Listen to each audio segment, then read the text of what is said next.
네, 안녕하세요. 역전의 용사 스픽스 최고 프로그램 오늘 진행을 맡은 김지호입니다. 힘차게 시작해 보겠습니다. 장용진 르포닷컴 대표님 나오셨습니다. 네, 안녕하십니까. 르포닷컴 대표 장용진입니다. 르포닷컴 지난주는 못 듣던 이름인데 네. 예, 어떻게 될까요? 네, 제가 유튜브 계정이 날아갔어요. 네. 그래서 어쩔 수 없이 새로 유튜브 계정을 하나 만들었고요. 네. 그래서 만드는 김에 이름도 하나 짓자라고 해서 르포닷컴이라고 정했습니다. 혹시 뭐 선정한 사람이 있을까 싶어가지고 되게 뒤져봤거든요. 그래서 르포닷컴이라는 재호는 없길래 그래서 네. 얼른 선점했습니다. 무슨 뜻이 있나요? 원래 이게 르포가 리포트라는 뜻입니다. 그러니까 네. 리포트닷컴, 그러니까 리포트가 기사라는 의미로도 쓰이거든요. 네. 원래는 아티클닷컴이라 그러다가 한동훈이 떠오를 것 같아서 아티클닷컴은 안 하기로 했습니다. 네. 강지호 이분뉴스 기자님도 나오셨습니다. 반갑습니다. 네, 안녕하세요. 강지호입니다. 어제도 나오셨던데. 네, 어제도 나왔습니다. 어제는 또 김건희 구형이 있었기 때문에 그거 네. 관련해서 나왔고 오늘은 이제 윤석열 재판이 있어서 오늘도 나오게 되었습니다. 어제 좀 조회수가 터졌습니까? 어제 그래도 나름 괜찮았던 것 같습니다. 그렇죠. 예. 역시 화제의 중심은 김건희이기 때문에 야, 김건희에 관심이 상당히 많으시더라고요. 예, 그래서 다들 김건희의 탄식, 웃음 어제 오늘 하루 종일 집중이었습니다. 그렇죠. 네.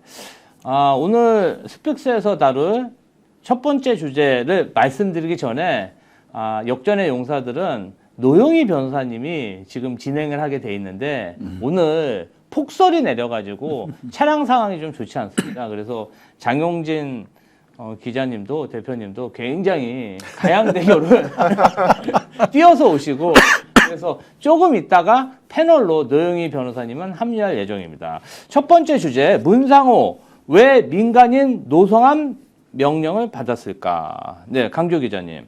네. 오늘 윤석열 내란 재판이 있었는데 방청객들 소란이 좀 있었다고요? 네, 맞습니다. 원래 오전 재판은 되게 깔끔하게 진행이 잘 돼 있었어요. 네. 근데 제가 이제 방청객 안으로 들어가고 있는데 경위분이랑 어떤 방청객분이랑 싸우고 있더라고요. 네. 근데 그게 왜 그러냐면 이 원래 옷 속에 시위 물품을 챙겨오는 경우가 상당히 많습니다. 방청객들이. 그래서 일어서 가지고 그 시위 피켓을 드는 경우가 있기 때문에 옷을 검사를 다 해요. 그런데 이 옷을 검사하는데 본인의 옷을 벗겼다라는 거죠, 경위가. 네. 그러한 소란이 있었습니다. 그래서 갑자기 재판정 안에 들어와서 판사님, 우리 대통령 때문에 방청권 받아서 온 시민입니다. 네. 우리 인권이 유린당했어요. 라고 주장을 해요. 그러한 소란이 있었다라는 겁니다. 네. 이제 지기현 재판부 같은 경우에는 이제 검문 절차 때문에 어쩔 수 없습니다. 기분 나쁘셨으면 죄송합니다라고 하면서 이 마무리를 지었습니다. 또 사과를 했나요? 또 사과를 했고 제가 안타까운 점 뭐가 있었냐면 제가 이 재판정에 들어가기 전에 줄을 서야 되거든요. 네. 그러면 가방 검사도 하고 옷에 뭐가 있나 없나 검사를 하고 들어갑니다.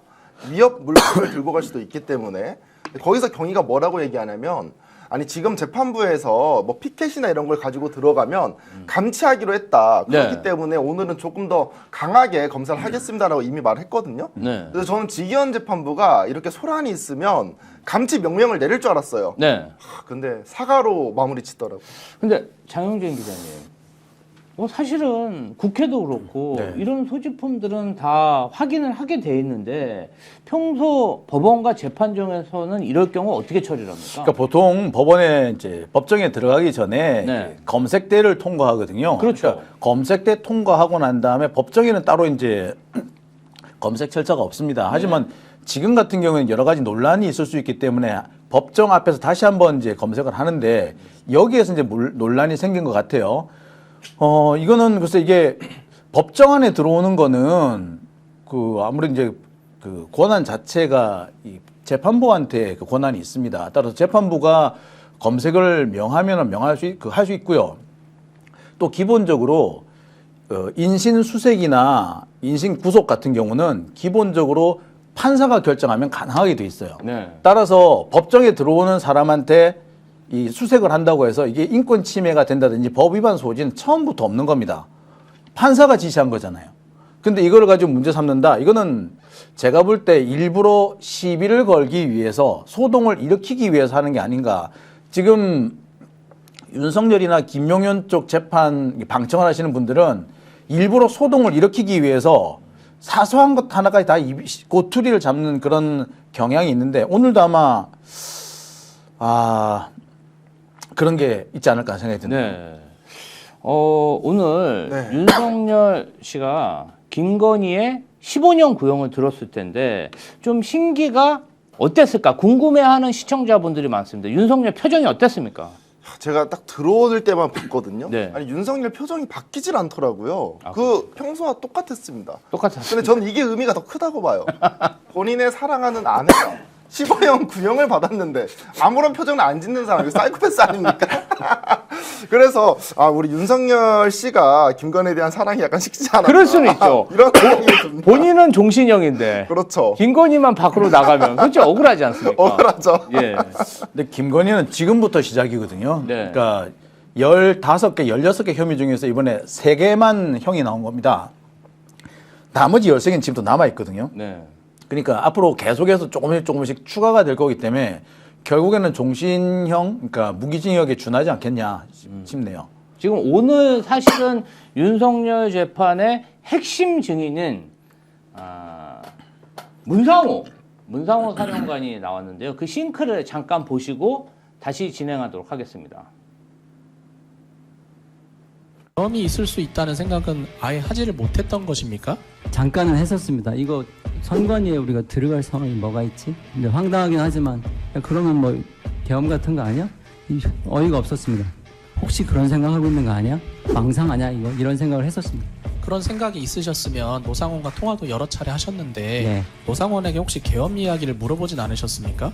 도대체 뭔 상황이냐? 무슨 상황이길래 우리 병력이 가야 되냐? 이것만 계속 물었습니다. 그런데 대답을 회피했다는 말씀이시고요. 회피하고 뭐 나중에 알게 될 거다. 뭐 나중에 뭐 속보로 나올 것이다. 뭐 이런 얘기는 몇 번 들었습니다. 네, 문상호 전 정보사령관 윤석열에게 혹시 좀 불리한 진술이 오늘 좀 나왔나요? 오늘 그 진술 그리고 특검에 물어본 내용 자체가 윤석열에게는 불리했다라고 생각이 듭니다. 네. 오늘 대부분의 내용은 노상원과 관련된 이야기였습니다. 9월 달에 이 문상호에게 갑자기 전화가 옵니다. 노상원의 전화였어요. 노상원이 북한 고위급 장성들을 포함해서 대량 탈북 징후가 있다. 그렇기 때문에 일 잘하는 인원들도 한번 추려봐라 라는 요구가 있었습니다. 이에 대해서 문상호는 일 잘하는 그 명단을 추리게 되는데 어떤 식으로 변명을 하냐. 노상원이 부탁해서 인원을 추린 것이 아니라 내가 사령관이기 때문에 일 잘하는 그런 요원들을 추리라고 지시한 것이다 라고 이야기를 해요. 근데 여기 참 짚고 넘어가야 될 부분입니다. 북한에서 대량 탈북이 있을 거다. 그리고 그중에는 북한군 장성도 포함되어 있을 거라고 하잖아요. 네. 이런 탈북 정보 첩보는 그 신빙성이 매우 낮습니다. 이걸 정보사령관이 이런 얘기를 했다는 것 자체가 이런 얘기를 하면 정보사령관은 믿을 수가 없어요. 안 믿을 겁니다. 근데 실제로 김용현이 했기 때문에 정보사령관은 안 믿었던 거죠. 그러니까 안 믿는 것 같으니까 김용현이 승질을 낸 거죠. 내가 이렇게 얘기를 했는데 내가 이런 첩보가 있다는데 네가 나 못 믿어? 이런 식으로 지금 윽박지른 거죠, 이거는. 아니 근데 알아도 네. 김용현보다는 그러니까 정보사령관이 먼저 알아야 되는 거 아닙니까? 그렇죠. 정보사령관이 모르는 것을 김용현이 이야기하고 그것에 대해서 의문을 제시하니까 너나 못 믿냐? 지체겠다 이 말이죠? 네, 맞습니다. 그래서 노상원이 처음에 이렇게 전화를 한 것 자체를 우선 문상호 같은 경우에는 그 잘 안 따라줬다고 합니다. 처음에는. 요구사항 자체를. 그러니까 노상원이 뭐라고 이야기하냐 흥분하면서 너 나 못 믿냐? 내가 나쁜 일 시키겠냐? 조금만 기다려. 장관님이 너한테 전화할 거야 라고 합니다. 그래서 김용현이 문상호에게 전화를 하게 돼요. 그 이후부터 문상호는 노상원의 말을 잘 듣게 됩니다. 저는 이 부분 관련해서는 좀 이해가 되는 네. 바가 뭐냐면은 사실은 공직에 있는 사람이 공직을 떠난 이후에 현직에 있는 그것도 하위직이 아니라 정보사령관쯤 되는 군 장성을 지휘했다는 게 사실은 김용현이라는 국방부 장관이 힘을 실어주지 않으면 그게 좀 힘들다. 그렇죠. 사실상 또 이 문상호 정보사령관은 뭔가 좀 이 문제가 있었던 문제 인물인데 인사상 문제 인물인데 김용현 전 국방부 장관이 사실상 유임시켜서 그 자리에 있었던 거 아니겠습니까? 네, 맞습니다. 당시에 문상호 사령관 같은 경우에는 두 가지의 큰 문제가 있었습니다. 군무원이 정보사 공작관들에 유출된 사건이 있었어요. 그래서 이 사람이 20년형을 받았었고요. 그 A 여단 박모준 장과 싸워가지고 고발당합니다. 그렇죠. 그래서 박모준 장 같은 경우에는 직무를 정지당한 다음에 인사 이동을 당해요. 그래서 당시에 장관이었던 신원식 국방부 장관이 오영배 국방부 인사기획관에게 인사 검토를 지시를 하고 세 가지 방안을 내놓습니다. 보직 변경, 해임, 직무 정지 및 배제. 이 세 개는 전부 다 정보사령관을 유지할 수 없는 그런 방안이었어요. 근데 김용현이 들어오고 난 이후에 그대로 정보사령관을 유지했다라는 거죠. 지시가 내려와서. 네. 이러한 문제가 있었습니다. 그 군무원이 정보 유출 죄송합니다. 자꾸 목에 예, 군무원이 정보사 그 정보를 유출한 이 건은 상당히 심각했습니다. 네. 블랙요원의 위치가 다 노출이 됐어요. 그러니까 정보사령부가 지난 수십 년 동안 구축해 놓은 이런 휴민트 망이 다 일거에 무너졌습니다. 알려진 바에 따르면은 이 당시에 적국에 체포가 돼서 사살된 정보 요원이 10수명에 달한다고 할 정도였거든요. 네. 그러니까 이거 아주 심각한 문제였고, 그러니까 40년, 30년, 수십 년에 걸쳐 가지고 쌓아왔던 모든 정보망이 무너진 겁니다. 이거는 솔직히 말하자면 정보사령관이 경질되는 게 아니라 옛날 같으면 사형이에요, 이거. 근데 이게 군무원이 20년 징역형 받은 것조차도 사실 너무 싸게 넘어갔죠. 이게 무슨 얘기가 들리냐면 네. 너무 디테일한 정보가 넘어갔는데 이 정보가 북한에도 넘어간 모양이에요. 북한에서 이 정보를 받아보고 아무리 생각해도 이상하다 이거야. 이게 이렇게 디테일한 정보가 남한 군 정보기관에서 나올 수가 없다고 생각한 거예요. 그렇죠. 그래서 이거는 분명히 역정보일 것이다라고 생각했답니다. 그래서 오히려 이걸 가지고 다시 대치기 할 수 있는 이런 공작을 하다가 북한이 또 다른 공작을 하다가 이게 사실이라는 걸 나중에 발견했다는 거예요. 그래서 그 사이에 도주한 정보요원도 있기는 있다고 합니다만 붙잡혀서 사망한 정보요원도 있다고 그래요. 그 정도였어요. 그 정도로 심각한 내용이 나간 거거든요. 네. 그러니까 문상호라는 사람은 그때 목이 안 날아간 게 정말 다행인 거죠. 그렇죠. 문상호 전 정보사령관 관련해서 실탄 지급 관련해서 오늘 또 새로운 진술이 나왔습니다. 그 싱크를 한번 들어보도록 하겠습니다. 전투모에 전투조끼를 착용하고 권총을 휴대하라 이렇게 말씀하셨다고 하는데 맞습니까? 예. 처음에는 공포탄을 준비하라고도 하셨다고 하는데 맞습니까? 예. 그러자 작전과장이 K5에는 공포탄이 없습니다 라고 해서 그러면 실탄을 준비해라 이렇게 이야기가 되었다고 하는데 맞습니까? 예. 그리고 개인당 10발씩 가지고 가라 이렇게도 이야기하셨다는데 맞습니까? 예.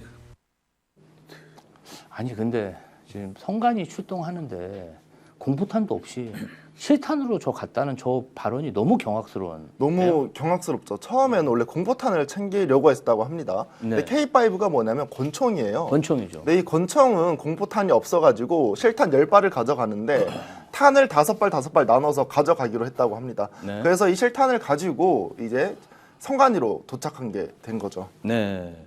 문상호 증언에서 오늘 햄버거 회동 얘기도 나왔다는데요. 어떤 얘기가 좀 나왔을까요? 우선 이 햄버거 회동 같은 경우에는 이 구삼해 씨와 방정환 그리고 김용군 그리고 노상원 이렇게 4명에서 만난 이야기인데요.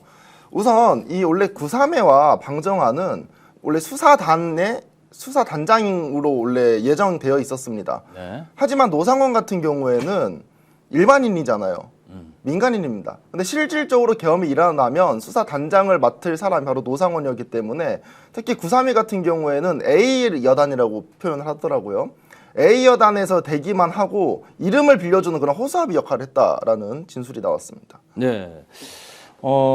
지금 노상원이 야구 방망이 그리고 케이블 타이 복면 준비를 지시했다. 그리고 실제로 문상호 전 정보사령관이 이런 것을 다 준비를 해서 성관위의 정보사 요원들을 파견 보낸 거 아니겠습니까? 네. 이 부분 관련해서 오늘 문상호 전 사령관의 의미 있는 진술들이 좀 있었습니까? 이게 어떤 게 의미가 있냐면 그 이전에 노상원 재판이 따로 있었습니다. 추가 기소된 재판. 네. 구형 3년이 나왔었던 그 재판에서 종이절 당기 얘기가 나왔었고요. 그리고 복면, 케이블카 이런 얘기가 나왔었습니다. 당시에는 12월 3일 계엄 당일이었기 때문에 이제 얘기가 나온 줄 알았는데 네. 오늘 진술을 들어보니까 10월 달부터 이미 노상원이가 그렇게 준비하라고 지시를 내린 거예요. 그러니까 이제 직접 성관에 가서 이 성관이 직원들을 포박을 하고 이제 막 신문하고 하는 그런 그 계획이 12월 3일 그 이전부터 철저히 준비가 되었다라는 것을 보여주는 겁니다. 네. 아, 이거 뭐 듣기만 해도 좀 몰골이 송연한데. 자, 다음 주제로 넘어가기 전에 유튜브계의 최고 진행자 우리 노영희 변호사님이 착석하셨습니다. 박수! 죄송합니다. 제가 오늘 오는데 눈이 너무 많이 내려가지고 올림픽대로 타다가 뭐 노들길 타다가 난리를 쳤는데 사실은 좀 못 올 뻔했어요. 황천길 갈 뻔했어요. 예. 이 제 차가 사실은 올 3월에 새로 뽑아가지고 새 건데 네. 타이어가 그러면 망가질 리가 없잖아요. 그렇죠. 마모될 리가 없는데도 막 미끄러워가지고요. 제가 진짜 오늘 큰일 날 뻔했어요. 다 여러분들의 덕분이라고 생각하고 앞으로 착하게 살겠습니다. 노영희 변호사님이 제가 보니까 헤어스타일도 좀 바뀌었고, 그죠? 그리고 살도 살이 바뀐 건 아니고 그냥 뒤로 묶었죠. 살도 좀 빠지신 것 같아요. 네, 살은 조금 빠졌는데 예. 좀 도로 찌고 있는 중이긴 합니다. 예. 다음은 법정 모욕 김용현 변호인 감치 5일 추가 선고 이 부분 관련해서 좀 다뤄보도록 하겠습니다. 이진감 부장판사가 권우현 변호사의 추가 감치 5일을 선고했습니다. 노영희 변호사님, 이 건 관련해서 혹시 아시는 내용이 있을까요? 뭐 여러분들 아는 수준으로 사실은 이제 아는 건데요. 실질적으로 지난번에 15일 감치했잖아요. 네. 감치한 이후 감치 재판을 하면서 15일 결정을 내렸는데 그 감치 재판에서는 바로 그 직전에 있었던 재판에서의 변호인들의 난동에 대해서 이제 감치 재판을 열었던 건데 그렇죠. 그 감치 재판 하는 와중에 또 이 부장 판사에게 한번 해보자 뭐 이런 식으로 이 권유현 변호사가 난리를 쳤다는 거예요. 그래서 이진감 부장이 새로운 추가의 그 감치 재판을 또 열은 건데 네. 여기에서 이제 오늘 5일 감치 선고를 했다는 건데 변호인은 나왔고 이 권유현 변호사는 안 나왔대요. 네. 권유현 변호사의 변호사는 나왔고 근데 이 변호사가 유승수 변호사인데 다 비슷한 사람들 아닙니까? 네, 유승수 변호사가 감치돼야 될 사람 아닌가요? 그러니까 유승수 변호사가 또 다시 이건 있을 수 없는 일이다. 지난번에 우리가 관등 성명을 말하지 않은 것은 네가 변호인을 동석해서 뭔가 할 그럴 상황도 안 만들어주고 룰을 너무 함부로 냈기 때문에 그런 것이고 우리가 유튜브에서 좀 떠들었기로 했더니 그게 무슨 재판의 법정을 뭐 모욕한 거냐 막 이런 주장을 또 펼친 거예요. 네. 근데 사실은 그 당시에 그 이진감 부장이 얘기하고 있는 이 새로운 이 감치 재판은 유튜브에서 욕했다고 이걸 내린 게 아니었거든요. 그러니까 이제 약간 다른 말을 지금 하고 있는 중이고 지금 아마도 이 5일 결정 내린 것에 대해서 자기네들이 이해하고 뭔가 또 새롭게 하겠다 이런 주장을 펼치는 것 같습니다. 그런데 국민들은 이하상, 권오현, 권우현. 15일 감치, 권오현 변호사는 사실상 5일이 추가돼서 20일 네, 20일이 되는 감치인데 거죠. 언제 법 집행, 감치가 될 것이냐 이걸 굉장히 궁금해하고 있습니다. 그러니까 아직까지는 언제 하겠다 이런 얘기 사실 이제 안 나왔는데 아마 지난번에 감치 재집행하겠습니다라고 부장판사가 얘기를 했고 네. 그러면서 새로운 감치 재판 하나 더 열겠다고 했기 때문에 그거랑 합쳐가지고 왜냐하면 10월 감치시킨 다음에 또 풀어줬다가 다시 또 5일하고 그럴 수는 없으니까 네. 아마 그래서 이제 오늘까지 이 재판하고 난 다음에 다시 하려는 것 같고요. 감치와 별도로 법원 행정처에서 재판부 모욕행위로 이하상 권오현 변호사를 고발했고 네. 또 변협에서도 감치 난동 변호사들을 조사에 직권해부했습니다. 이 지금 법원 행정처 그다음에 변협 이 결과는 언제쯤 나올까요? 변협에서는 6개월 안에 하겠다고 얘기를 했습니다. 6개월 안에요? 네, 왜냐면 위원회를 이제 구성해가지고 위원들을 불러서 사실 한 달에 한 번 정도씩 하거든요. 이제 불러가지고 서로 간에 이제 공방도 오고 가고 이래야 되기 때문에 시간이 좀 걸린다는 게 변협의 주장이고 실제 이제 경찰의 고발 조치가 이루어진 건에 대해서는 지금 수사 중인 것으로 알고 있어서 근데 그래도 뭐 아주 빨리 되고 그러지는 않아요. 그렇습니까? 일단 감치가 돼서 나와 봐야 그 다음에 일이 진행될 텐데. 근데 그러지 않을 것 같아요. 이 사람들은 오히려 감치를 자기네들에게 오히려 더 좋은 하나의 뭔가 상징으로 여기고 그걸 오히려 더 자랑 삼아 할 것 같아요. 또 돈벌이로 사용할 네, 수가 그럴 있다. 가능성이 있어요. 예전에 그 강영석 변호사 같은 경우도 사실 지금 문제가 되게 많은데 네. 그 사람도 별별 얘기를 다 하면서 막 이 돈 슈퍼챗을 막 끌어 모았대잖아요. 그렇죠. 이번에도 뭐 징역형의 집행유예도 또 나왔었거든요.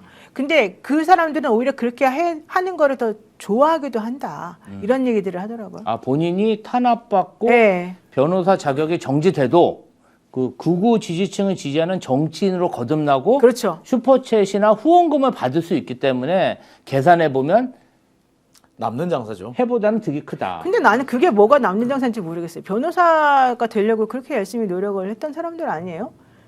변호사 생활이 재미가 없는 거 아닙니까? 그러니까 해보니까 변호사보다 아스팔트가 낫다라고 생각하는 거죠. 그러니까 우리 노영희 변호사님도 아스팔트를 안 가보셔서 아니 그건 잠깐이겠지. 지금이야 마치 자기를 되게 좋아하는 것 같고 앞에서 막 으쌰으쌰 해주니까 행복하겠지만 이거요 금방 지나가요. 덧없는 거예요 진짜. 이거 조금 여기에 맞들이면 큰일 납니다. 네. 아, 제가 볼 때는 이하상 권우현 변호사랑 비슷한 사람이 한 사람 더 있어요.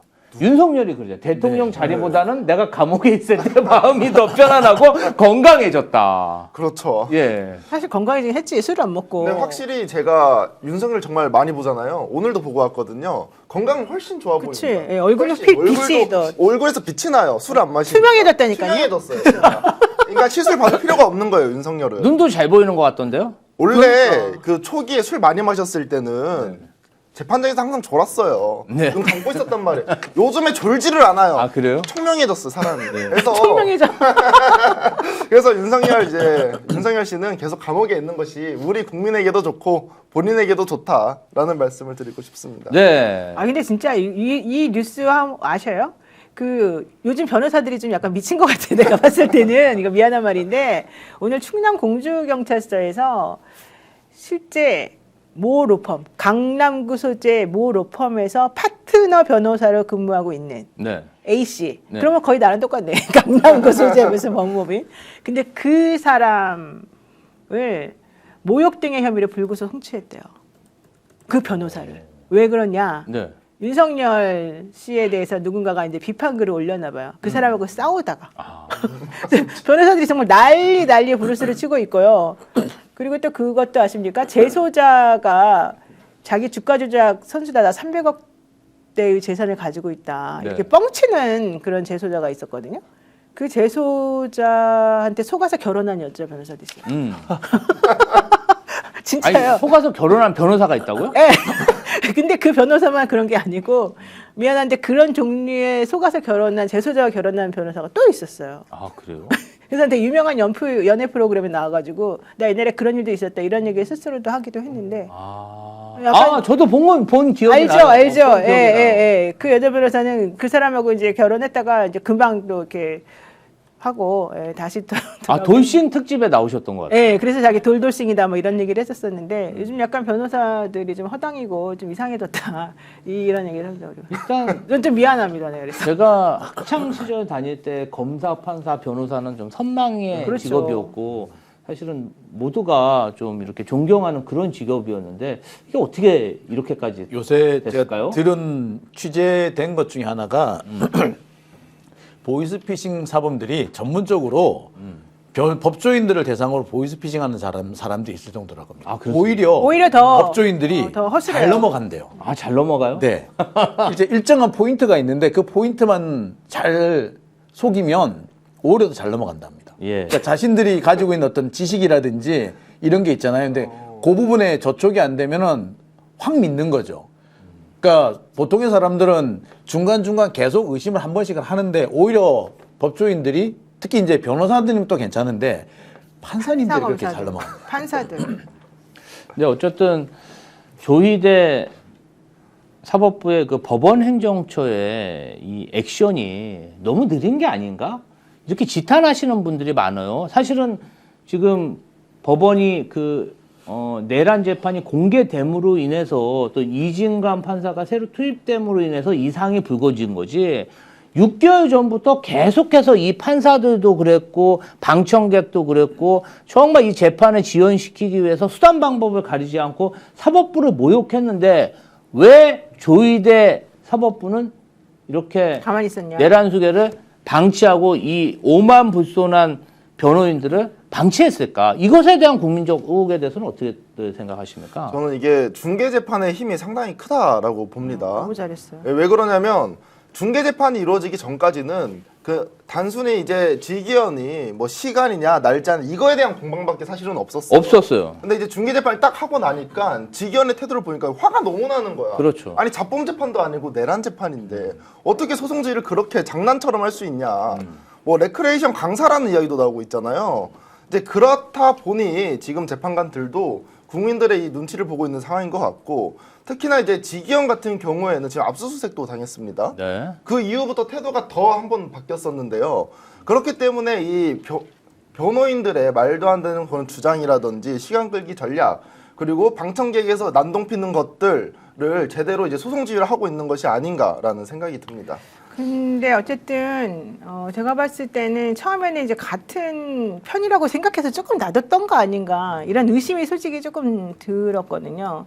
근데 이제 그런 식으로 가다 보니까 워낙 국민적으로 욕도 많이 먹고 지금 사법부가 불신의 이제 늪에 빠져 있고 그러면서 이제 점점 이제 사법부가 완전히 그 권위를 상실했지 않습니까? 오늘 그 기사 나온 것 중에 하나도 사법부 권위를 스스로 그렇게 망가뜨려 놓고 이제 어떻게 할 거냐 뭐 이런 종류의 이제 기사도 나올 정도였는데 그래서 그랬는지 요즘은 이제 오히려 민주당을 그 적수로 생각해가지고 또 약간 싸우는 듯한 모습이 조금 보여요. 지금 윤석열과 이 내란 사람들을 괴롭혀야 되는 건데 그래서 저는 이 부분에 있어서는 매우 지금 심각한 상황이라고 생각을 하고 있고 특히 이 사법부에 대해서 좀 한마디 하고 싶은 거는 뭐냐면 저도 사실은 그렇게까지 신경 안 썼는데 윤석열 씨가 3월 달에 지기현 부장한테 이제 구속 취소를 당하셨잖아요. 네. 근데 처음에 구속됐을 땐 내란 우두머리 이 죄로 사실은 구속이 되었었어요. 그 체포영장도 이제 그걸로 나왔었었고. 그랬죠. 근데 그거는 이미 이제 취소가 됐잖아요. 그리고 그렇죠. 7월 달에 다시 구속이 됐잖아요. 네. 그거는 특수공직방 내니까 예를 들면 이제 체포에 대해서 이제 집행을 방해했다 이런 걸로 지금 맞습니다. 내란 우두머리로 된 게 아니에요. 그렇죠. 그리고 난 다음에 내란자만 들어가는 모든 종류의 이 사람들에 대해서는 지금 다 기각이 되고 있다는 거예요. 그 박성재도 내란 관련해서 가지고 기각이 되고 기각이 됐죠. 추경호, 뭐 황교안, 뭐 등등등 막 이런 되게 많잖아요. 그래서 사실 이거 되게 위험하고 뭔가 이상한 거 아니냐. 거기에 플러스 내란 전담 재판부를 싫어하는 이 사법부의 태도가 좀 들어가 있는 거 아니냐. 이런 얘기가 좀 나옵니다. 네. 조의대는 기본적으로 내란 공범이라고 보시는 게 맞을 겁니다. 네. 저는 이 얘기를 계속 오래전부터 계속 해왔는데 12월 3일 밤에 대법원에서 긴급 간부회의를 엽니다. 했죠. 네. 저도 이 얘기도 이제 계속 이제 줄기차게 주장을 해왔는데 딱 보면은 계엄이 선포되고 약 40분 후에 이 회의가 열려요. 이렇게 신속하게 열릴 수가 없습니다. 비슷한 시간대에 법무부도 회의가 열리고 검찰도 회의가 열립니다. 서초동에서 순식간에 회의가 열려요. 경찰청에서도 회의가 안 열리고 소방방지청도 회의를 못 열었는데 희한하게 법원, 검찰청, 법무부는 회의를 열어요. 열었죠. 네. 그리고 이것만 보더라도 사전에 뭔가 귀뜸을 받았다, 언지를 받았다라고 의심해 볼 수밖에 없죠. 게다가 조의대의 공간이 어디 있습니까? 한남동에 있어요. 대통령 공간 바로 밑에 있습니다. 걸어가면은 5분도 채 안 걸려요. 국회의장님 옆집 아니에요? 네. 저기 그 우원식 국회의장이 처음에 이제 계엄 선포가 되었을 때 국회로 달려오기 전에 어디로 나갈 것인가를 고민했대잖아요. 위쪽으로 올라가면 대통령 관저, 옆쪽으로 가면 대법원장 관저. 아무리 생각해도 대법원장 관저 쪽으로 가기 어렵겠더래요. 분명히 그냥 그 당시에 턱 생각하기로도 분명히 절로는 통보가 갔을 것 같다라는 걱정이 되더래요. 그래요? 그래서 우원식 국회의장이 다른 경로를 타고 나왔다고 합니다. 네. 우원식 국회의장도 그렇게 걱정하실 정도였어요. 와. 실제로 그리고 그날 밤에 그 대법원에서 열린 이 간부회의 결과 법원의 권한의 일부를 군사법원에 넘기는 논의가 진행이 됩니다. 네. 자, 법원이 가지고 있는 권한을 군사법원으로 넘긴다. 이거는 계엄에 협조한다는 거거든요. 계엄을 시행한다는 겁니다. 계엄 주요 업무 종사에, 그러니까 내란 주요 임무 종사에 해당이 됩니다. 누가 한 거다? 조의대가 한 거예요. 내란과 관련해서 계속해서 영장이 기각되는 거는 조의대야말로 공범이기 때문에 그래서 그런 겁니다. 자, 조의대는 뻔뻔스럽게 얘기를 하죠. 계엄이 선포됐으니까 우려서는 매뉴얼에 따라서 했다. 근데 계엄이 선포됐으니까 매뉴얼에 따라 했다라는 변명을 똑같이 하는 데가 있어요. 누구? 박성재. 심우정. 그러니까 박성재나 심우정의 영장이 나온다는 건 곧바로 조희대 영장이 나온다는 거와 똑같아요. 그러니까 그래서 계속해서 박성재 영장이 기각됐다고 저는 얘기를 하거든요. 네. 어떻게 보면 추경호 의원의 영장이 기각된 것도 같은 맥락을 볼 수 있습니다. 이 말은 결국 뭘 말하느냐. 조희대는 내란 공범이고 지금도 내란 공범끼리 공범을 도주, 탈주 또는 무마시켜주기 위한 행보를 벌이고 있다. 이거는 단순히 팔이 안으로 굽는다가 아니라 공범들끼리 지금 서로 봐주게 하고 있는 겁니다. 네. 파격적인 주장이셔서. 여기까지 하면은 계정이 망가지는 거 아닙니까? 이거 스픽스 잘 살려야 됩니다. 제가 르포닷컴에 한번 들어가서 더 자세한 얘기는 듣고 스픽스는 살아야 되기 때문에. 그러니까 스픽스는 좀 살려주세요. 왜 이러는 살아야 거예요? 되기 자기가 때문에. 망가졌다고 여기까지 네. 망가뜨리면 안 됩니다. 적어도 이 폭설 속에 제가 진행하던 그 헬스에서 그러니까. 이 피해를 입으면 안 됩니다. 아, 그나마 네. 다행이네. 내가 안 해서. 네, 오늘 같이 가시죠, 우리. 장동혁 국민의힘 대표가 어제 사과를 했어야 되는데 사과는 안 하고 갑자기 총구를 이재명 대통령에게 난사를 하고 있습니다. 그 방송 내용을 연설 내용을 잠깐 보시죠. 대통령이 직접 나치 전범 운운하며 국민을 겁박하고 있습니다. 나치 정권의 히틀러 총통을 꿈꾸는 이재명 대통령의 입에서 나치 전범이라는 말이 그냥 나온 것은 아닐 것입니다.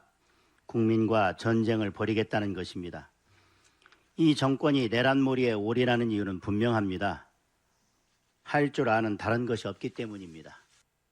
자, 장동혁 대표가 이재명 대통령은 나치 히틀러 총독이다. 이 발언에 대해서 강조 기자님 어떻게 생각하세요? 저는 이거 들으면서 윤석열도 막 국민과의 전쟁 이야기하고 장동영도 국민과의 전쟁 이야기하거든요. 네. 도대체 어떤 국민을 얘기하는지는 모르겠는데 진짜 요즘에 메타버스도 유행 아니겠습니까? 메타버스 안에서 살고 있는 것이 아닌가. 네. 왜냐면 제 친구도 그 국민의힘 당대표를 도와줬었던 친구가 있어요. 막 팜플렛도 만들어주고. 네. 그 친구도 12월 3일 날 충격이었다라는 거예요. 어떻게 지금 현대사에서 계엄을 일으킬 수 있느냐. 네. 그래서 시위를 나갔다라는 거 아니에요. 그래서 제가 야 너 그럼 국민의힘 시위를 나갔냐. 반대 시위.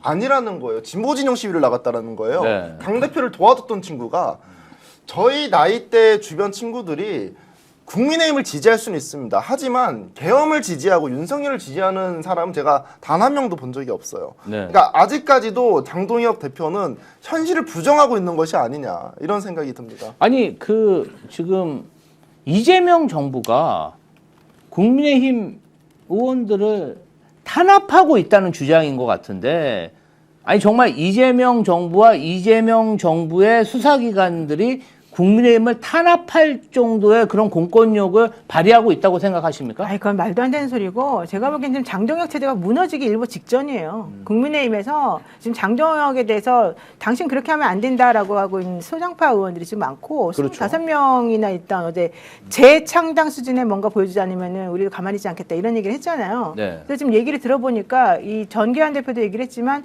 영남권에서도 지금 현재는 장동혁 체제는 좀 있으면은 이런 상태로는 못한다. 이 지방선거 못 치른다. 이래서 위기감이 지금 많이 돌고 있다는 거고, 그러다 보니까 오히려 점점 그 나락으로 좀 빠지고 있다. 이런 얘기 지금 나오고 있어서 제가 봤을 때는 좀 있으면 비대위 체제로 가게 될 가능성이 매우 높다. 근데 더 웃긴 거는 장동혁 대표는요, 지난번에 그 비상계엄 터진 날 국회에 가가지고 자기가 계엄 해제에 의결 투표 던진 그 190명 중에 한 명이었어요. 그랬죠. 네. 그런 사람이 이제 와가지고 그 계엄이 정당했다고 주장하고 이제 와서 이재명 대통령이 뭐 낫지 어쩌고저쩌고 이런 소리를 하는 게 말이 안 되는 거잖아요. 게다가 어제 오늘 나온 또 이 그 지지율 관련해가지고 대통령 지금 제일 잘하고 있다. 지금 그 얘기 지금 엄청나게 70몇% 나온다. 이런 얘기 나오지 않습니까? 그렇죠. 네. 게다가 윤석열 때하고 지금 비교해보면 지금 코스피 얼마나 올라갔습니까? 1200인가 그때 올라가지 않았어요? 이런 걸 비교해보면 도대체 뭐가 낫지고 뭐가 독재고 뭐가 지금 북한 사람이고 이런 얘기를 하는지 도대체 이해할 수가 없어요. 아니 저는 한 예로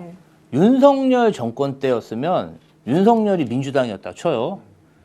나경원 패스트트랙 사건은 죽어도 항소폭이 안 나옵니다. 진짜. 발음이 안 돼요? 나경원 항소폭이 죽어도 안 됐다. 항소폭이. 항소 아니 됐겠어요? 안 됐죠. 아이고 검사가 하면 되는데. 아 저는 뭐 이거는 절대 동의할 수 없고 사실은 요 여의도에서는요 송원석 원내대표가 계엄에 대해서 사과를 하고 그 뒤에 조지현이라는 국회의원이 뒤에 딱 서 있었단 말이에요. 예. 아니 이거 보고 사실 정치 고관여단 깜짝 놀랐어요. 아니 조지현은 윤석열의 최측근의 측근 그리고 가장 최애하는 그 비서관 그리고 공천까지 도는데 아니 송원석하고 같이 내란을 사과를 했다 이거죠. 이 흐름에 대해서는 어떻게 생각하십니까? 아마 조재현인가요? 조지현인가? 이분이 제가 알기로는 이게 한동훈과 또 약간의 좀 친분이 있었던 걸로 알고 있어요. 그러니까 이 양반이 계속해서 좀 왔다 갔다 줄다리기를 하다가 결국 내가 최종적으로 살 곳은 저쪽이 아니구나, 친윤이 아니구나라고 판단하신 걸로 보여요. 근데 이게 원래는 이 장동혁 대표도 사실은 친한파였잖아요. 계엄 반대파였잖아요. 근데 이 사람이 그 당 대표 되고 난 다음부터 아마 당 대표 당선된 직후부터 존재감 자체가 없었다는 겁니다. 당 대표 된 것도 신천지, 통일교 이들의 힘으로 대표가 됐기 때문에 당 장악력이 없었다는 거예요. 지금도 보면은 나경원 의원 따로 놀고 또 누구 따로 놀고 다 따로 논다는 겁니다. 지금 권성동 의원이 감옥에 가 있기 때문에 조용하지 원래는 권성동 의원도 따로 놀았다는 거예요. 그러니까 장동혁으로서는 선택지가 사실 없었던 겁니다. 아스팔트 선동밖에 없었던 거예요. 네. 그러니까 지금의 행동은 그 배경에서 나왔다고 보시는 거고, 그러니까 지금 계속해서 미친 짓을 하고 있는 겁니다.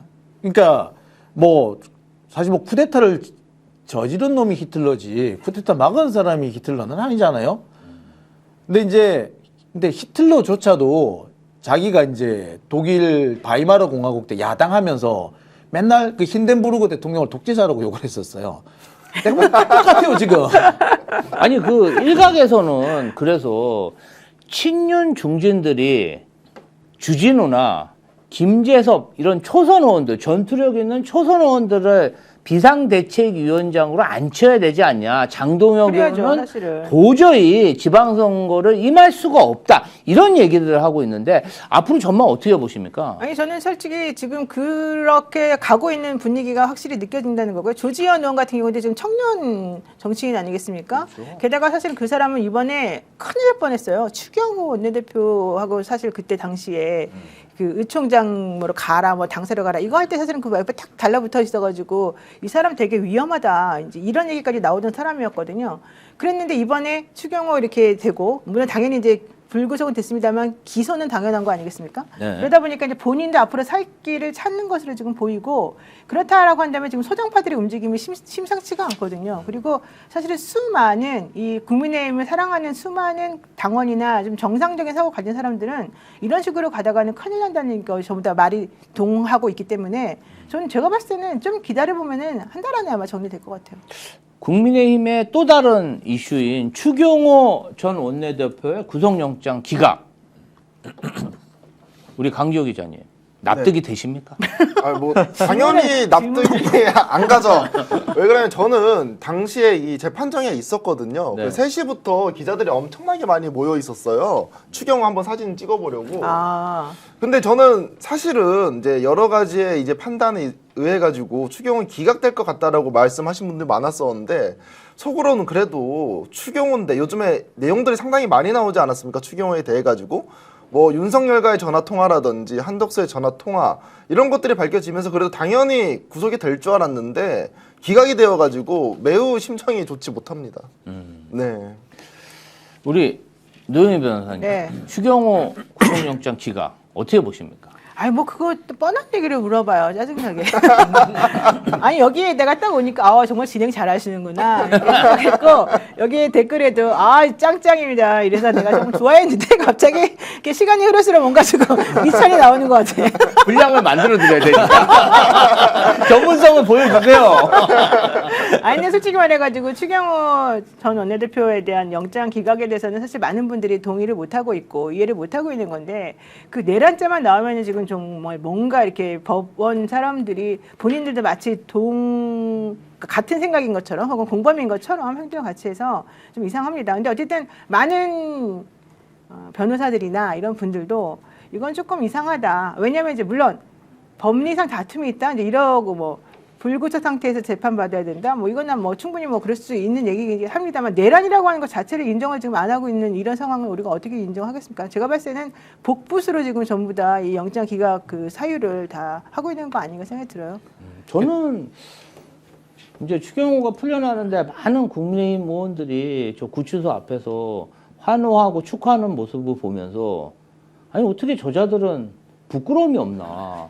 이 국회의원이 맨날 뭐 뇌물 먹고 갑질하고 의전받고 그런 특권을 가지고 있잖아요. 그런 특권을 가지고 있어도 내란이 일어났을 때는 가서 국회를 지키고 나라를 지키고 국민을 보호해야 되는데 아니 저자들 90여 명은 그냥 국회 뭐 계엄에 지지하기 위함도 있었지만 본인들이 계엄군들에게 총 맞아 죽기가 무서워서 도망간 거 아니겠습니까? 그런데 뭐가 잘났다고 저기 가가지고 축하를 하고 서로 그러는지 저는 도저히 정서적으로 이해를 못하겠다. 어떻게 생각하십니까? 네. 참 이게 우리가 볼 때는 국힘당 국회의원들 중에 한 3분의 1 정도는 분명히 그날 밤 12월 3일 1년 전 그날 밤에 분명히 잡혀서 그 물고기 밥이 됐을 수도 있는 사람들이에요. 근데 이 사람들은 지금 그 1년 사이에 자신들이 죽을 수 있었다는 걸 망각하고 계엄이 됐으면 나는 잘 먹고 잘 살았을 거야 라는 착각을 하고 있는 것 같아요. 이제 두 번째는 이 국힘당이 빨리 내란과 그 손절을 했어야 되는데 손절하지 못하고 점점 일체화되면서 동기화되면서 이 사람들도 서서히 자기가 내란 세력이라고 이제 그 자기 아이덴티티를 그쪽으로 맞추고 있는 것 같습니다.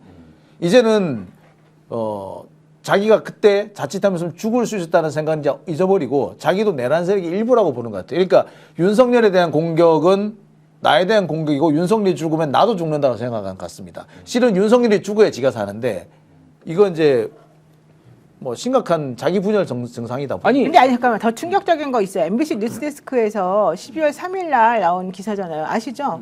그날로 돌아가면 어떻게 할 것이냐. 국민의힘 의원. 그것도 너무 충격적이에요. 그거를 물어봤더니 그 중에서 나 그때도 다시 이거 계엄에 대해서 해제하도록 의결하겠다고 말한 사람이 7명밖에 안 된다는 거예요. 그리고 실제 그날 투표하지 않은 사람들에게 물어봤대요. 왜 투표를 하러 안 왔냐 했더니 뭐 난 지방에 지역구가 있어서 못 올라왔다는 등 뭐 그때 뭐 출장이었다는 등 이런 식으로 말하고 대답을 회피하고 그러더니 실질적으로 그때 18명인가가 찍었었잖아요. 18명. 네. 근데 이제는 그 중에서 7명만 나 당연히 이때도 새롭게 나 똑같이 행동하겠다. 이런 말을 한 사람이 7명밖에 안 된다는 게 너무 저는 충격이었어요. 이러면 그러니까 그들이 생각하고 있는 도대체 정의라고 하는 게 뭔지 그거를 자기네 지역구에 있는 사람이나 자기네를 지지하는 사람들에게 어떻게 그거를 편안하게 얘기를 해줄 수가 있겠어요. 말이 안 되는 거 아니에요? 그 최근에 MBC에서 네. 코리아 리서치를 통해서 여론조사를 했는데 전 국민의 69%가 12.3 불법 계엄은 내란이다. 이렇게 규정을 했어요. 그리고 전 국민 60%의 응답자가 추경호는 계엄 해제 결의안을 통과시키는데 방해 행위를 한 것이다. 그러면 정치인이라는 게 사실 그래요. 여론을 수렴하는 직업이잖아요. 그런데 전 국민의 70%가 지지하는 법안은요, 그냥 묻고 따지지도 않고 통과시키는 거예요. 그게 맞지 않습니까? 그런데 전 국민이 다 내란이라는데 본인들만 내란이 아니고 이재명이 히틀러다. 이재명이 범죄자다. 이런 얼토당토하는 주장을 1년 넘도록 이렇게 주장할 수 있냐. 이게 저는 큰 문제라고 봅니다. 저는 이 국민의힘 의원들이 지금 내란 상황에서 티가 안 나기 때문에 지금 그런 주장을 할 수 있는 것 같아요. 사실상 군인들은 국회의원들을 막으면서 내란에 가담을 한 거고 이 추경호라든지 국민의힘 의원들은 국회에 가지 않음으로써 내란에 가담을 한 거거든요. 사실상 똑같은 행동을 한 거예요.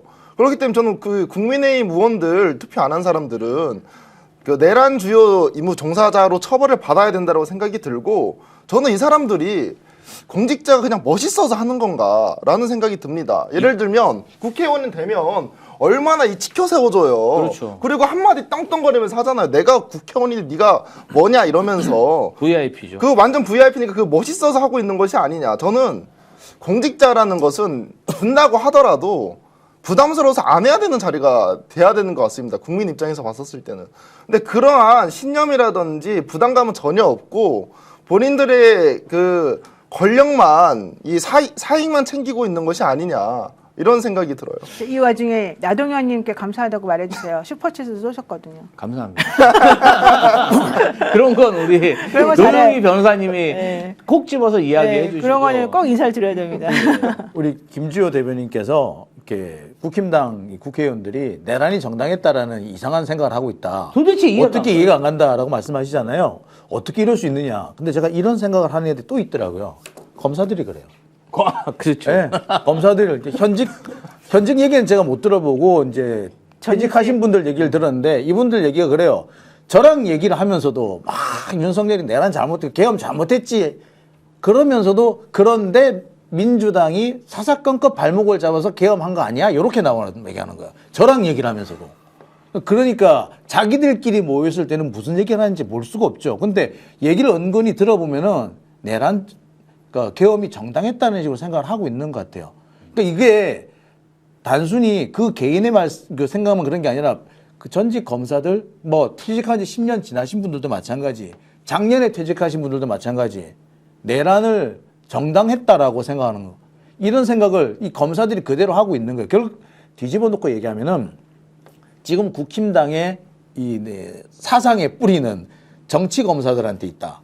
법조 적폐들이다. 이렇게 보시면 맞을 거예요. 그 뒷얘기는 맞는데 그 앞에 얘기 검사들이 내란을 정당했다고 생각한다. 이건 되게 위험한 발언입니다. 그건 사실 아니고. 정치 검사들. 그러니까 검사들도 내란이나 이 비상계엄 자체는 옳지 않았다고 생각은 하는데 그럼에도 불구하고 여기까지 오게 된 그 이유 중에 하나는 민주당이다. 민주당이 너무 밉다. 이제 그 생각은 사실 있는 거죠. 아니 근데 그런 거잖아요. 우리가 길을 가다가 어깨를 좀 부딪히고 뭐 메롱메롱 했어. 어깨 부딪히고 메롱했어. 그럼 뭐 열받았죠. 그런다고 해서 이 품에 있던 시카를 들고 와서 너 죽어 이렇게 휘두르면 그게 정당화될 수 있을까요? 그러니까 민주당의 그 정도를 가지고 그 계엄을 선포할 정도였다면 문재인 대통령은 한 100번 정도 검찰 그 100번 정도 그 계엄령 선포해가지고 검찰을 싹을 다 집어넣었어야 돼요. 네. 그때 아마 윤석열이고 한동훈이고 저 서해 바다 물고기 밥 됐어야 됩니다. 네. 지들 한 거는 생각 안 하고 지들이 뭐 했는지 생각 안 하는 거예요. 이게 바로 정치 검사들의 사고 방식인 겁니다. 이게 문제인 거예요. 왜 남 탓을 합니까? 윤석열이가 사고 친 건데. 예? 정치 검사들의 태도의 90%가 이거예요. 지들이 잘못해놓고 남 탓을 한다는 거. 그리고 지들은 잘못이 없다는 거야. 그러면서 니들 같으면 너 같으면 안 그러겠어. 요러고 나와요. 어디 검사가 법을 다루는 검사가 니 같으면 그러지 않겠느냐 감정을 들고 나옵니까? 그 법률가로서의 자격이 없는 거예요. 네. 근데 그 법률가 자격 없는 짓을 지금 국회에 들어와서 그대로 해요. 검사 출신들이 그대로 해요. 주진훈이 이런 분들. 그러니까 거기에 다 물든 거예요. 어떻게 보면은 나경원 의원이니 뭐 장동영 의원이 다 법조인들 아닙니까? 검사들의 그 정치 검사들의 그런 못된 사고방식이나 행태를 그대로 답습하고 있는 거예요. 노영희 변호사님.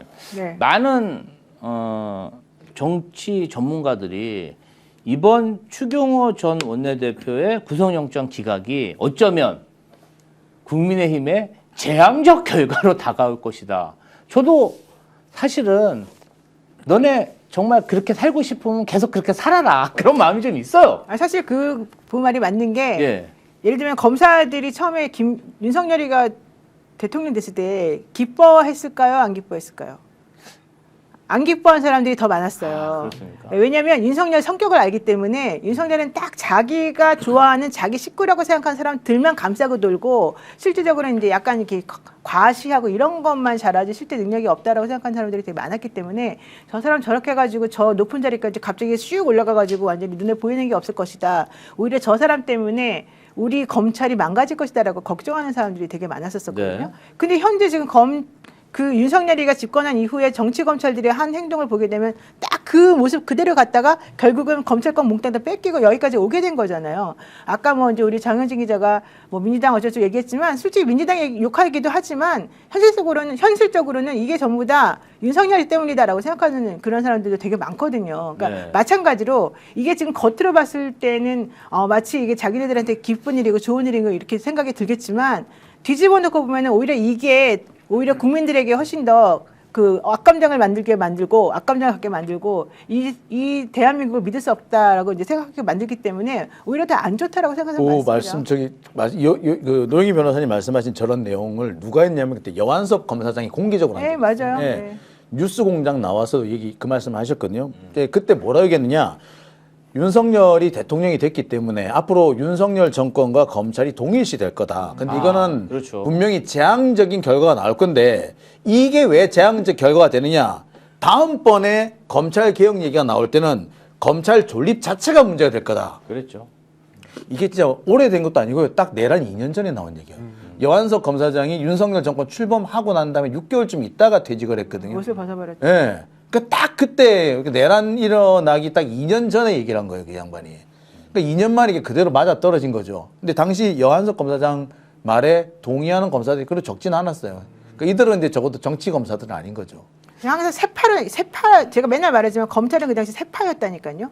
한 파는 윤석열한테 막 충성해가지고 자기네들 이제 끝까지 올라갈 수 있다고 생각하는 사람들. 네. 왜냐면 윤석열은 자기 식구들만 진짜 챙기니까 당연히 형님하고 동생하고 나 챙겨주는 건 뻔할 뻔째였거든요. 그렇기 때문에 그렇게 좋아하는 사람들이 이제 한 파가 있는데 그 한 파는 아직 많지는 않았어요.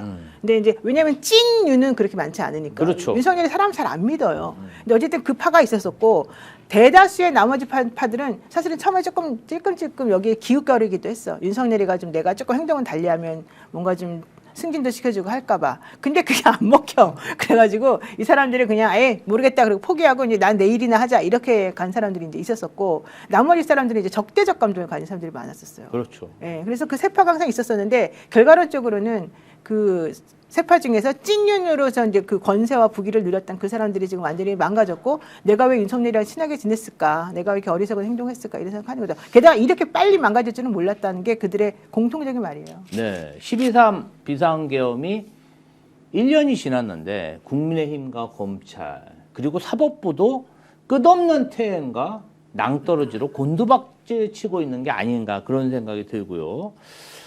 자, 다음 주제로 한번 넘어가 보겠습니다. 관봉권, 쿠팡, 상설특검 본격 수사! 이제 관봉권, 쿠팡, 상설특검 특검보가 임명되고 본격적인 수사가 된 것 같아요. 장윤희 기자님, 이 부분 지금 어떻게 진행되고 있습니까? 이제 특검보 상설 특검이 출범이 됐고 그래서 지금 그동안 이제 수사팀을 꾸리는 작업이 지금 진행이 되어 왔었어요. 네. 수사팀이 이제 꾸려졌기 때문에 이제 본격적인 수사가 이제부터 시작이 될 겁니다.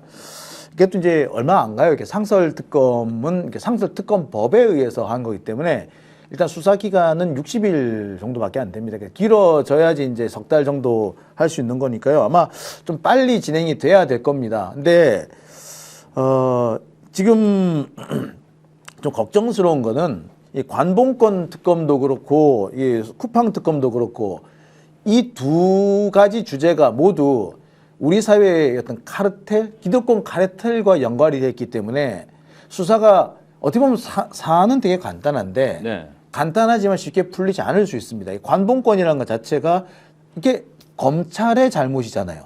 검찰이 뭔가 그 사건을 은폐하고 증거를 숨겼단 말이에요. 근데 이 증거가 윤석열 혹은 김건희 비리와 관련된 거였다고요. 이게 치명적인 뭔가 문제가 있어서 숨긴 건데 이거는 결국 윤석열을 비롯한 기득권 세력, 정치검사 세력이 포함되어 있다는 겁니다.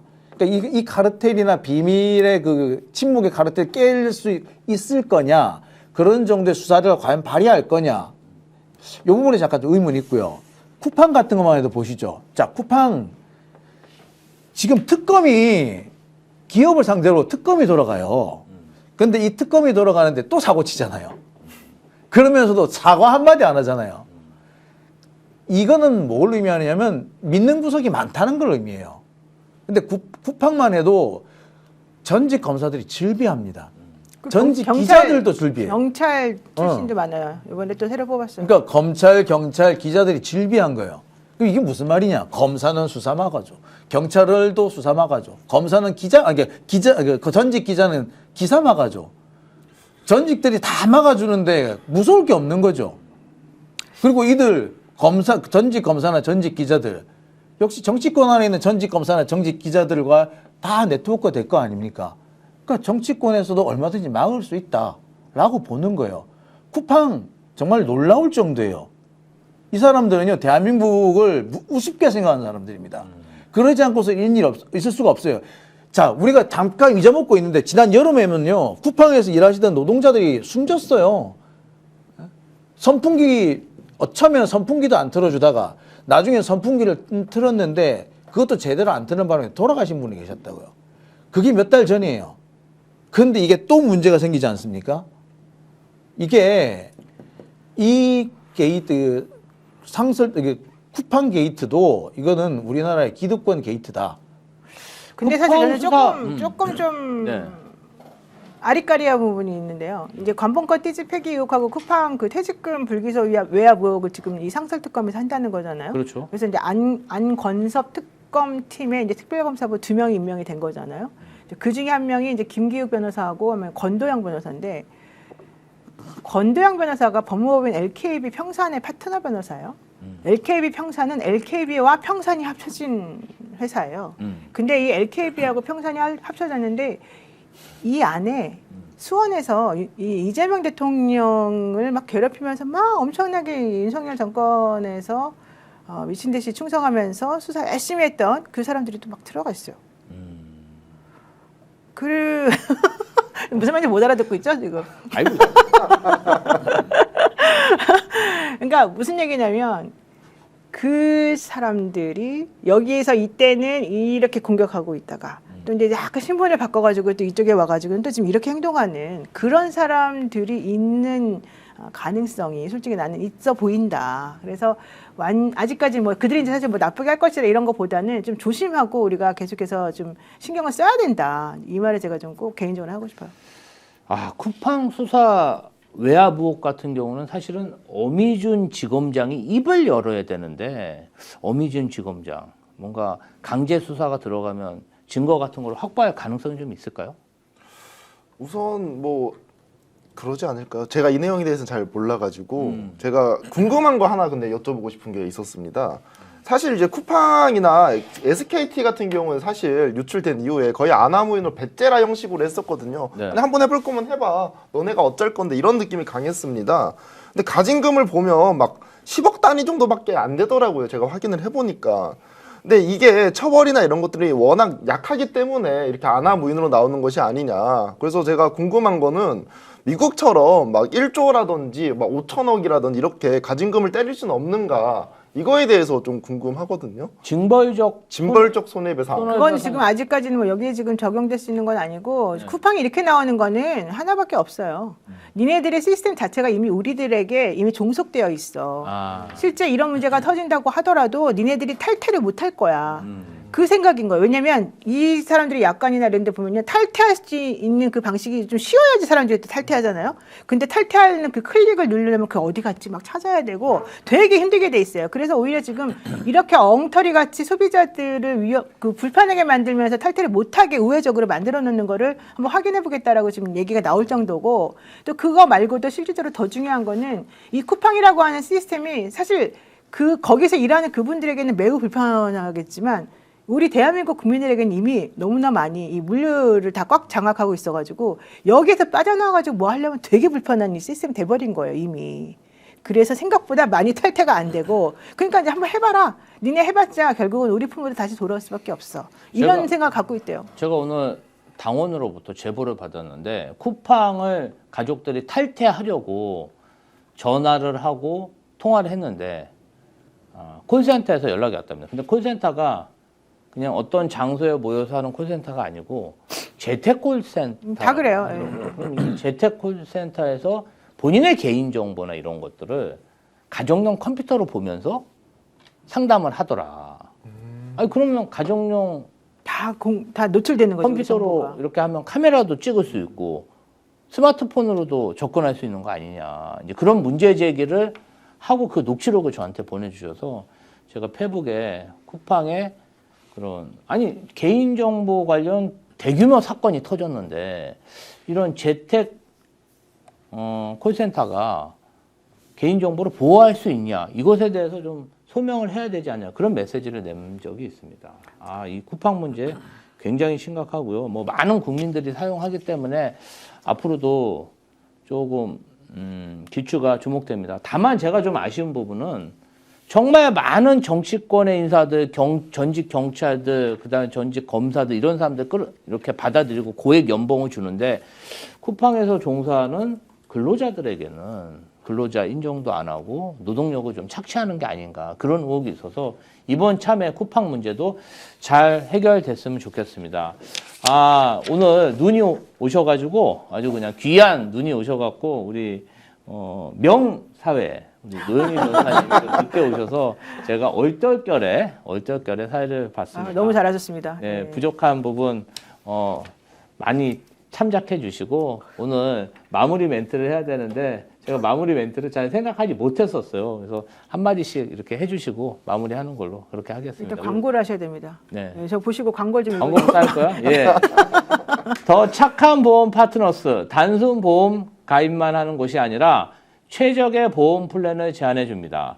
현재 가입된 보험이 당신에게 맞는지 진단 서비스와 리모델링 안내부터 맞춤 상품 제안까지 1644-1236 또는 010-7612-3303 카톡 또는 문자 상담 예약 24시간 가능합니다.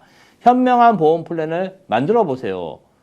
자, 비교원 12월 광고입니다. 여러분 무조건 써야 하는 인터넷, 휴대폰, 정수기 렌탈 의외로 매월 나가는 요금 부담되시죠? 여러분의 부담을 줄이기 위해 비교원에서 준비한 최대 108만 원 혜택이 준비되어 있습니다. 인터넷 TV 신규 가입 시 48만 원, 인터넷 가입과 함께 휴대폰, 통신사 변경 시 최대 30만 원, 정수기 렌탈 시 최대 30만 원, 추가로 스픽스 채널을 보고 상담 받으시고 가입하시면 비밀 혜택도 있다고 합니다. 궁금하네요. 자세한 내용은 1670-2571을 통해 상담 받으시거나 네이버에 비교원을 검색하시고 상담 신청하세요. 함께 할수록 더 큰 혜택, 본인 가입 후 지인 추천 시 추천할 때마다 최대 8만 원 모바일 상품권을 드립니다. 25년 12월 한정입니다. 잘하셨습니다. 여기 비교원이 되게 의리 있는데요. 제가 지금 계정이 날라갔잖아요. 네. 그래서 구독자가 지금 이제 13,000 얘기 되고 있거든요. 광고가 끊어질 줄 알았어요. 네. 광고 안 끊더라고요. 의리 있어요, 저기. 의리 있네요. 아니 네. 의리 있는 이 중고매체에 광고하시는 이 회사들이 있어요. 예, 근데 정말 비교원도 그런 회사 중에 하나고 착한 보험 파트너스도 마찬가지고 그래서 우리들이 항상 감사하게 생각하는 그런 부분이죠. 우리 뭐 마지막 멘트는 항상 역전의 용사들 하면 이렇게 한번 옛날 건데. 눈도 오고 하니까 네. 한번 집에 잘 귀가하시라고 딴 데 가시지 말고 집에 잘 귀가하시길 바라면서 역전의 하면 용사들로 네, 좋습니다. 마무리하도록 하겠습니다. 자, 역전의 용사들!